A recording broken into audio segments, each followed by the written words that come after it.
Sinabi na lang ice-cream eh, crap.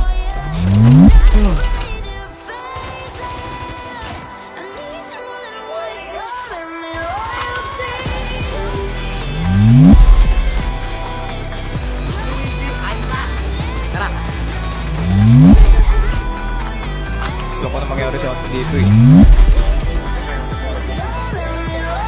Kasi mo nagsabi di tayo mananalo dito kuya, mananalo tayo dapat dito. Ulok. Stream to guys.